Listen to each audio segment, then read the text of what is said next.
Buenas noches. Miércoles 1 de octubre del año 2014, programa 182 del año, el 2083 del ciclo. Vamos a conversar con la licenciada Roxana Forteza y el doctor Rubén Darío Cuéllar de algo que a mí me tiene apasionado, no sé si a ustedes también, las elecciones brasileras. Así es.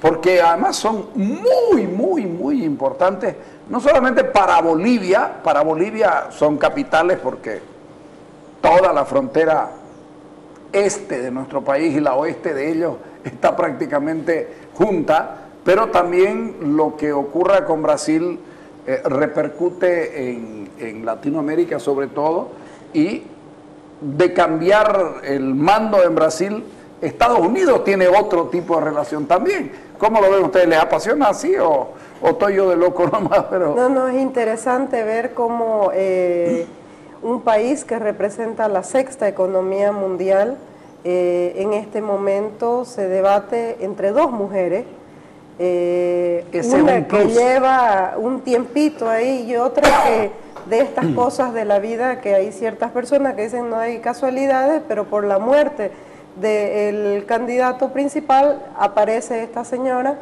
y evidentemente es un debate apasionado, porque te diré que pese a que son dos mujeres estas las que están debatiendo esta gran economía latinoamericana y mundial, y para Bolivia inmediata relación comercial, yo la he visto de mucho más nivel que los debates en Bolivia, ¿no? Que la carrera presidencial que hay en Bolivia la he visto bajísima, como dicen los brasileros, puro bacharía. Sin embargo, de estas dos señoras es un nivel muy alto de debate, alto, ¿no? Unas propuestas increíbles que no he visto en las propuestas de los partidos en carrera en Bolivia.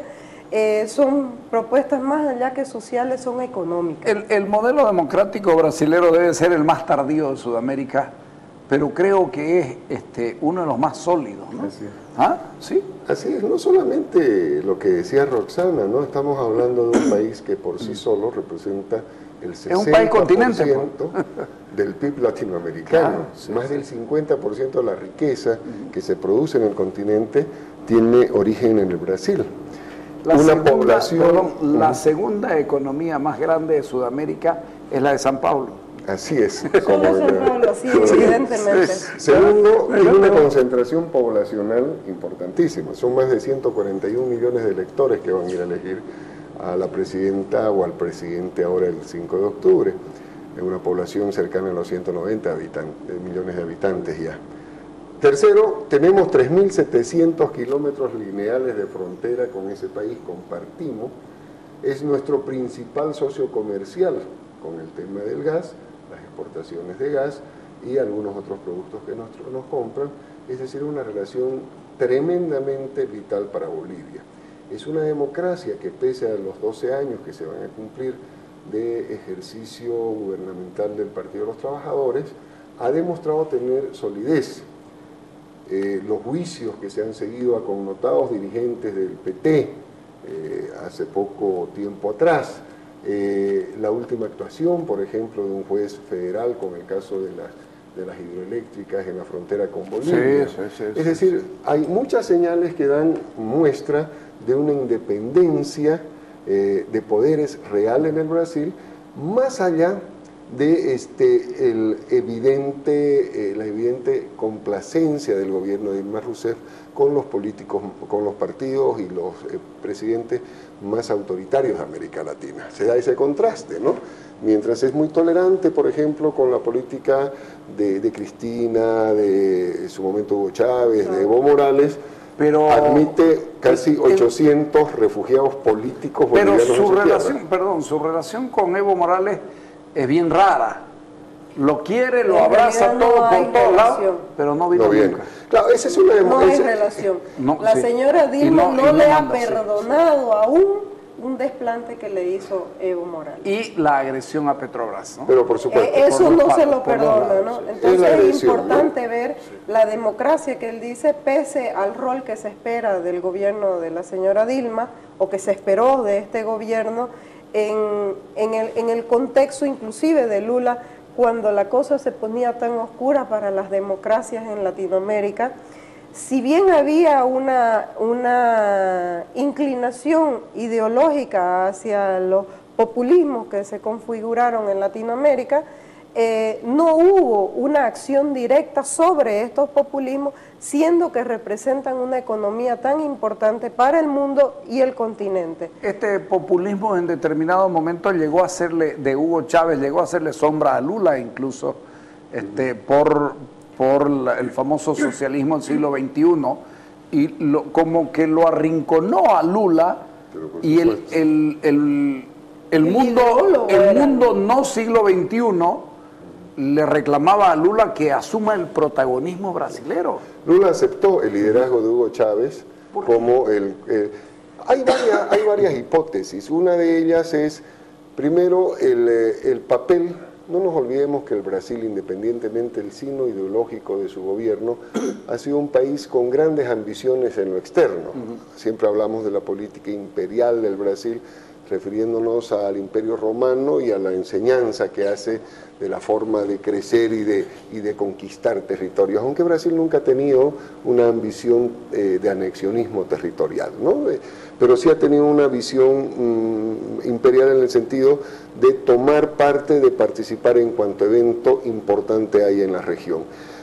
Otra hipótesis que se maneja es la disponibilidad del dinero, ¿no? O sea, a diferencia del tamaño de la economía brasileña, muchísimas veces más grande que la economía venezolana, la libre disponibilidad de dineros, como lo hacía Chávez, en el Brasil estaba tremendamente restringida.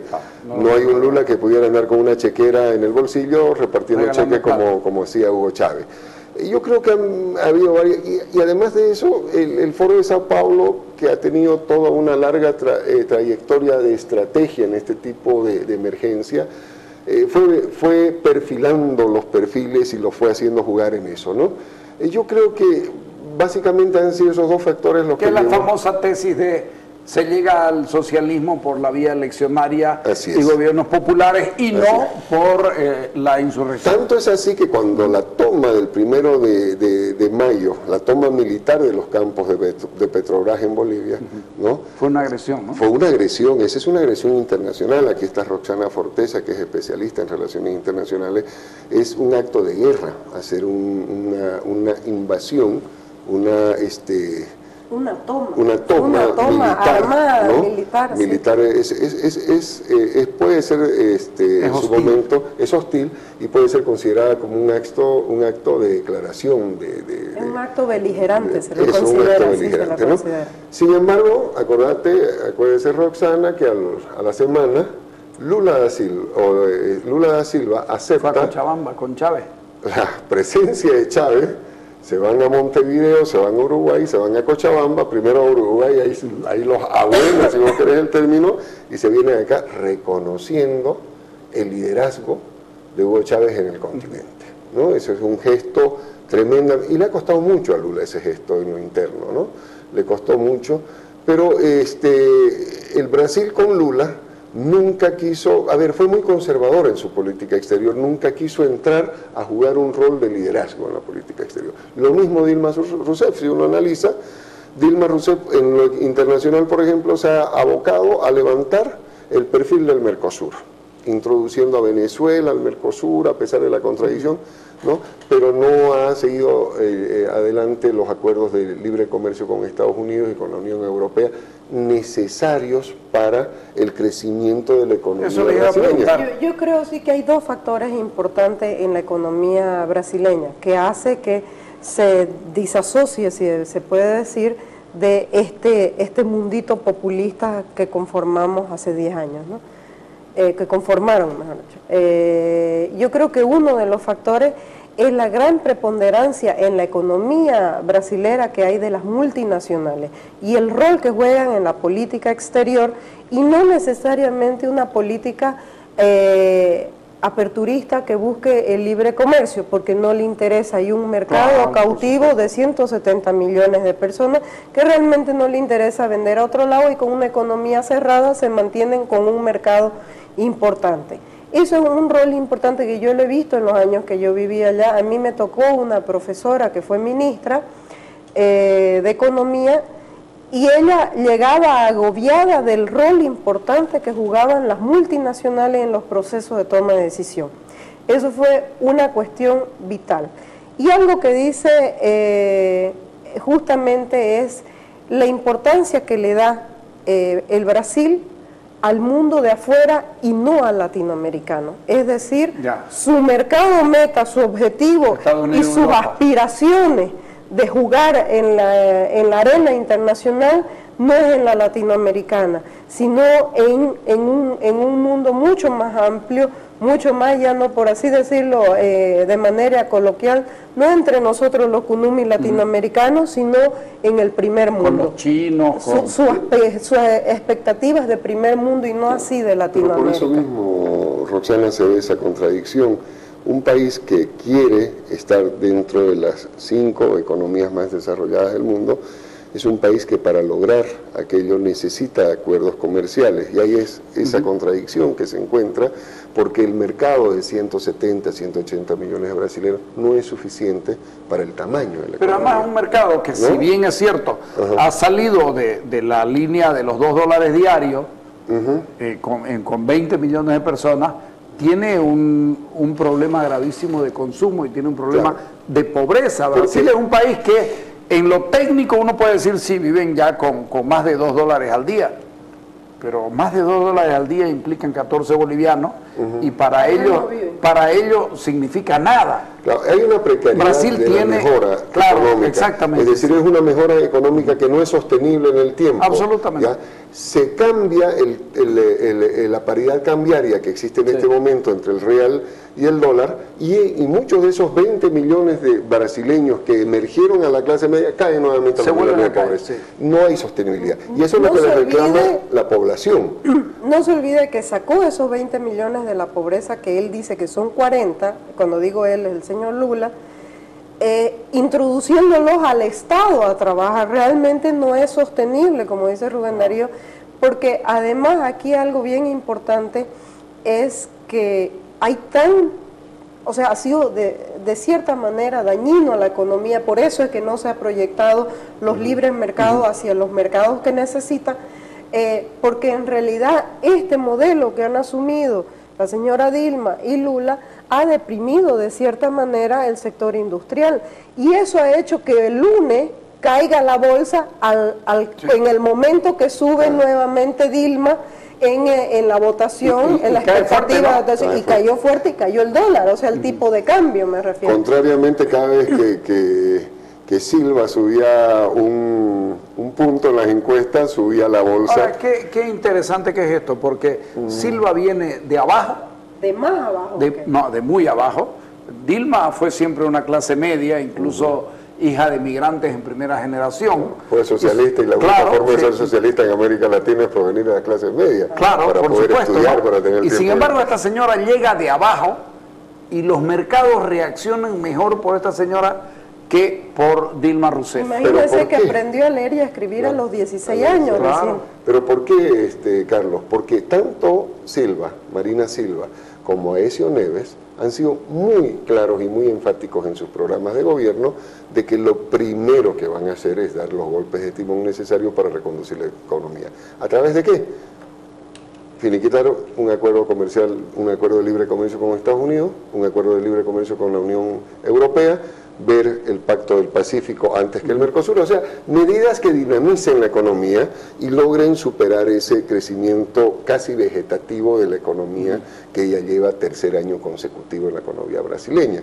Es decir, 12 años de gobierno del Partido de los Trabajadores tiene a la gente, por eso las protestas, yo me atrevo a decir, espontáneas antes del Mundial de la Población, porque ya no aguantan más. La época de las vacas gordas, de los precios internacionales de las materias primas elevados, se acabó. La soya se derrumbó no solamente en Bolivia, sobre todo en el Brasil, principal exportador de soya del continente. El precio de las distintas materias primas está yendo en picada, y si bien es la economía más diversificada, más industrializada, recibe ese tipo de golpes al interior de su economía, ¿no? Tiene que hacer algo para cambiar. Y yo creo que la esperanza de la gente en Marina Silva está muy por encima de lo que vos estás diciendo. Oye, un momento, pero si ella es del Partido Socialista, no es del Partido Liberal, no es del Partido... Pero se lo socialista. percibe, la ganancia de la señora sería una percepción de la ganancia de la derecha, es decir, del liberalismo. Se lo percibe así como una opción diferente a la señora Dilma, justamente por estas medidas que han sido... contractivas en vez de expansionistas, ¿no? La capacidad de introducir cambios, ¿no? Exactamente, y yo las veo tan claras las propuestas. Las dos señoras, ¿no? Eso es un nivel muy alto de propuestas. Hubo una trampita del sistema político cuando en el debate la encierran a la señora, ¿cómo se llama?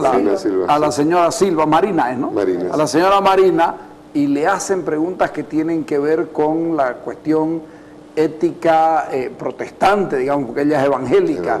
¿Está a favor del matrimonio igualitario y del aborto? Esa pregunta no se la hicieron nunca a Dilma Rousseff. Jamás se la hicieron.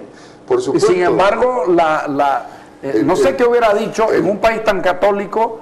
Y también la agarraron preguntándole por qué ha cambiado de tantos partidos en estos últimos tiempos. Ha cambiado de 4 partidos la señora. Y también la agarraron por una cuestión de poca lealtad, más o menos. No olvidemos que el partido... Porque ella salió del PT, ¿no? Claro. Ella estaba en el PT. Ella fue ministra del PT. El único cargo, y no me estoy refiriendo despectivamente a ella y a su función, pero el único cargo que se puede resaltar, destacado que ha ejercido Marina Silva, ha sido justamente el Ministerio de Medio Ambiente durante el primer gobierno de Luis Ignacio Lula da Silva. Después Marina era una desconocida, una señora autodidacta, con todos los merecimientos, pero desconocida del mundo político. Tuvo el éxito de haberse pegado a Chico Méndez durante mucho tiempo, ¿no? En su rol civil ambientalista, claro, ¿no? Sí. Pero evidentemente, Carlos, en ese rol, después de la tragedia que sucedió con Chico Méndez, el asesinato de Chico Méndez, hay mucha gente que por ese sector se visibilizó muchísimo. O sea, claro. Marina no era la destacada, era parte de un grupo que se destacó a través de la tragedia. No se la había visto. ¿No? Ahora, evidentemente, hay un aparato. ¿Por qué la eligen a ella de candidata a vicepresidente? A ver, yo creo que ella hizo un rol importante como ministra disculpa Carlos, como ministra de Medio Ambiente. Acordate que en la anterior reelección de Luis Ignacio Lula da Silva, una de las más críticas a la reelección críticas visibles fue ella, ¿no? Es más, en algún momento hasta los temas bilaterales con Bolivia se refirió a ella, como por ejemplo la cuestión de las hidroeléctricas. Ella fue la que advirtió que Bolivia debería oponerse a la construcción de ese complejo. Es decir, tuvo una visibilización interesante como opositora al régimen, yo no creo tanto al partido del PT, al régimen de Luis Ignacio. Fue una de las que lo interpeló diciendo que con aquel discurso que él salió de servir a los pobres, ¿no? Lo había dejado en medio camino y que se había dedicado a hacer otras cosas, a llevar la economía a lo que estamos diciendo, a la libre empresa y a todas esas cosas, y desconocer sus acuerdos iniciales. Fue muy crítica del incumplimiento del programa de Luis Ignacio Lula.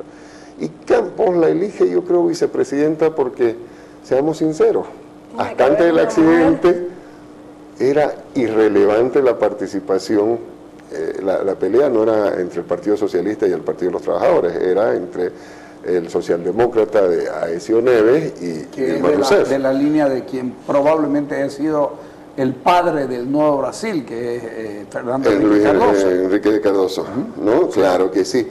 Y Aécio Neves, uno de los candidatos más sólidos que ha tenido. ¿Por qué se cayó tanto siendo un hombre tan sólido? Por esta cuestión emocional que se levanta en el Brasil. Lo que decía... El Brasil es así, ¿no? Todos los latinos somos así, somos puro corazón. Acuérdense ustedes algo Johnny similar Fernández, con la tragedia del señor Fernando, Palenque, ¿no? Como emergen personajes a la política que quizás nunca hubieran emergido si no hubiera sido. Y hay otra cuestión, el hecho de que se percibe a la otra persona como Aécio Neves justamente como que ya está pasado. Entonces está una cara nueva, mujer, que es lo que están haciendo los partidos, poniendo esta alternancia, que haya hombre, que haya mujer. Entonces da una visión renovada a la oferta, ¿no? Si gana Dilma, ¿qué puede pasar? ¿Puede haber algún cambio de fondo fundamental? La relación con Bolivia. Bolivia le mete 140 toneladas de cocaína a Brasil por año. El 70%, entre claro, el 60 y el sí, 70% de la droga que se consume en el Brasil tiene origen en Bolivia, de acuerdo Claro, a las informaciones yo pienso oficiales. incluso que no le puede meter más porque no puede producir más Bolivia. Es más, Carlos, si uno ve las informaciones oficiales en Bolivia, mucha de la droga que se confisca es droga peruana. Claro, que encuentra llega más ya fácil a llegar este país acá de paso, claro. que ir directamente por la selva peruana. Cualquiera creería que es más fácil ir en la frontera común, peruano-brasileña, llevando su droga, pero es más fácil hacerlo por Bolivia. Por eso pregunto, ¿qué pudiera pasar si gana la señora Rousseff? ¿Hay cambios que se pueden venir? Ya hay cambios en la frontera en este momento. Bueno, sí. En este momento las fronteras que comparte Bolivia, tanto con la Argentina como con Brasil, como con Chile, han aumentado el control. En Chile han puesto rejas, en el Brasil han puesto mayor cantidad de policías y en la Argentina también, ¿no? Entonces ya hay una reacción adversa a la política cocalera boliviana, ¿no?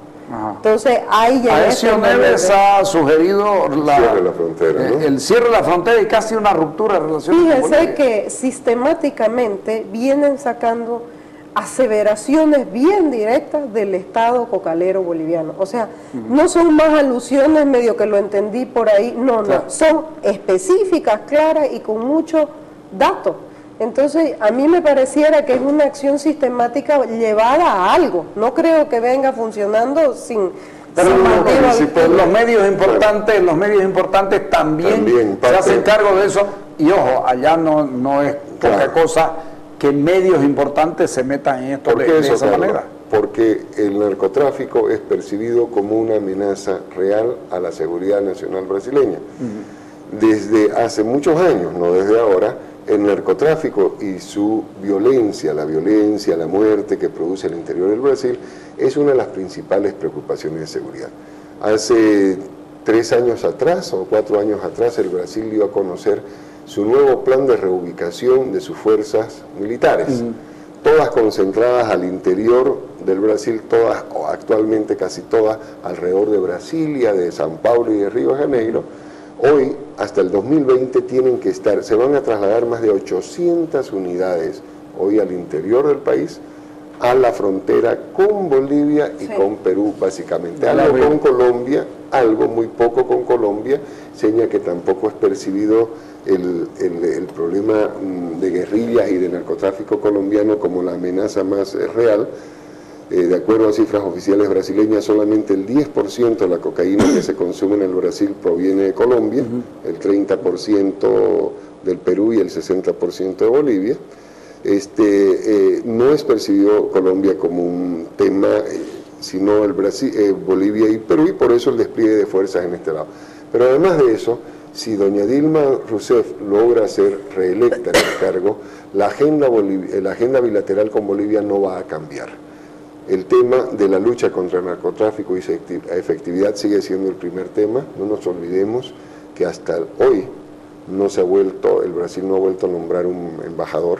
Ni lo va a hacer hasta ese cambio. En el lenguaje diplomático es una forma de demostrar tu disconformidad, tu molestia con un gobierno en tanto en cuanto no cambien algunas condiciones. No lo va a hacer. Pero ahí sí, mañana, ¿no? hay una estructura clara, ¿no?